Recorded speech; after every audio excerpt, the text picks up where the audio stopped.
Looking back, what scene of yours from season 1?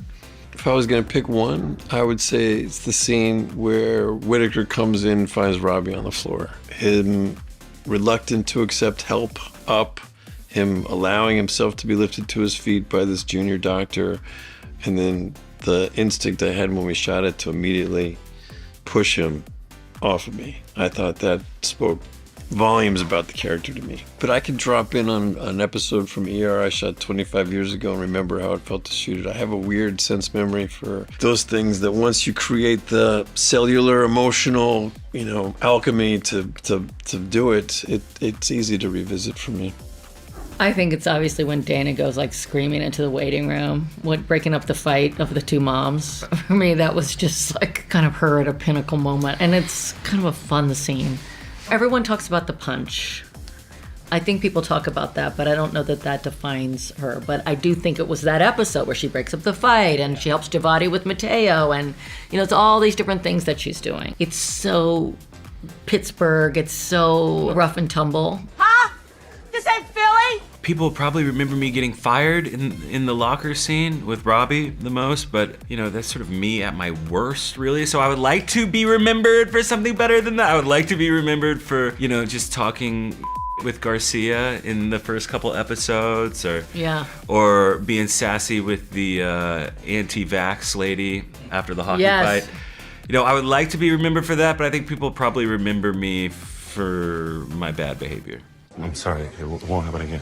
I think the sickle cell for Samira, the sickle cell patient, because I think it's just such a great representation of cross-racial solidarity in a way that we don't usually see on TV. I think sometimes there's this weird thing where people pit minorities against each other or don't really know why they do that. Very much, yeah. And I just think it's really great to have a South Asian woman stand up for a sickle cell patient in that way.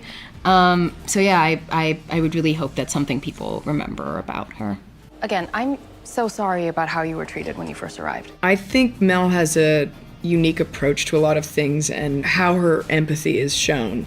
A mix between the little sister of the girl who drowned as well as the caretaker, Rita, of her mom. I think a combination between those two would probably be best of, the highly empathetic Mel. I don't know, it just takes a different approach. Oftentimes when people come up to me, it's really the arrest and just how difficult and humiliating and resilient, McKay was during that. Yeah, I think that is probably my sense of the heavy hitter. I think people are really curious what exactly happened to get the ankle bracelet on. And of course I know, but it's left a little bit to the imagination, I think for good reason. It was beeping and giving an error message. The one people talk about the most is, I'm free Sunday. I'm free Sunday.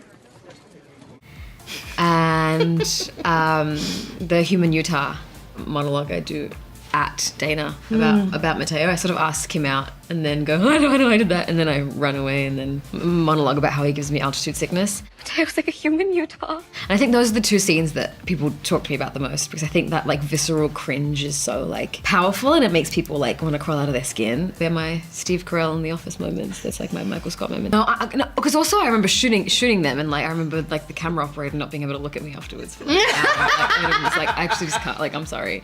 You asking him out? No, what? No. It's just that I'm new here, so. But I also think there is something really interesting about being the sort of a version of the comedic relief in season 1, and I think that sort of shifts a bit for her in season 2, which I'm really excited by. I think that's the joy of being in an ensemble is you can be the comedic relief one season and then have a really different role to play in the next. No shortcuts here. Known for.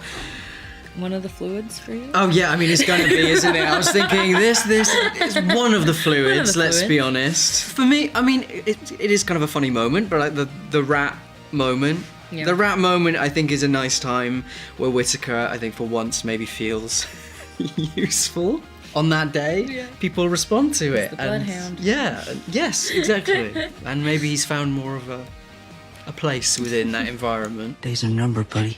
I think for the kind of front she puts up, it would be so long or see you later, fellow losers. Oh, yeah. So long, fellow losers. I'd say that's probably one, but for the more vulnerable side that's underneath, I'd say, in the end of the season when she's speaking with the man who was trying to end his life. I think that's really speaks to who she is deep down, and what she's good at as a doctor is like really getting to the core of the problem and seeing to what is actually going on with her patients. There are people who can and want to help you. I think we've always sort of like intellectually understood the sort of the cost, the toll with the physician's mental health and nurses' mental health. But yeah, when you're inside of it, I think that's the sort of privilege that we hold as actors in general, is once you step inside of something, you can't see the same way anymore. Your worldview, your perspective is completely changed for the rest of your life. I already knew there's no way I could do this. I just don't have the skin for it. My skin's too thin to deal with what they deal with. I'd hoped you would have reviewed my ideas for improving the department. What I dig about the show is we go into like, when was the last time you had a snack? Yeah. When was the last time you went to the bath? I mean, these things that you just take for granted in life, but we explore the reality of a day, and it could be that mundane, but it's interesting because we know what that feels like. Yeah. I think I finally understand why I keep coming back now. I think that the two things that now completely bug me watching anything else, any movie, and you see it constantly, is never shock asystole. Mm-hmm. Oh my God, is it so annoying to watch that now? Yeah, they're like, it's flatline, let's shock it. You're like, no, it's supposed to have a rhythm. Nope, that's epi and CPR, bitch.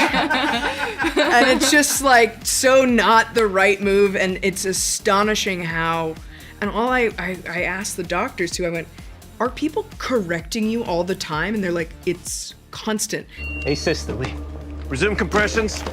And the other thing that I think our show does a good job with, because we can based on where we're shown, is you're naked on that gurney coming in off the ambulance.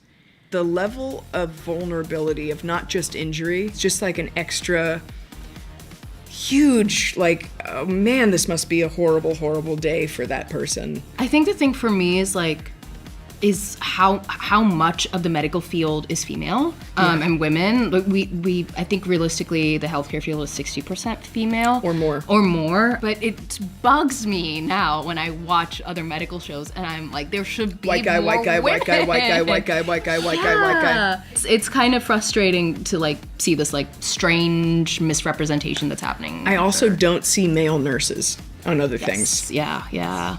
What's with that?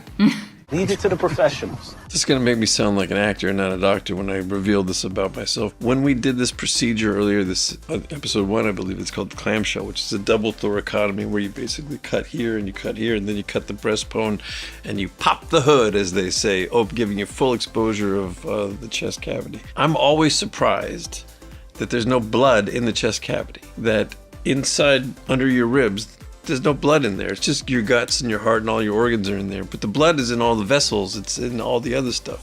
It's not actually in there. So when you cut in there, it's not like it's going to be tons of blood coming out. Unless you cut one of those arteries that's part of your circulation system, it's a fairly bloodless procedure. So I was shocked at that.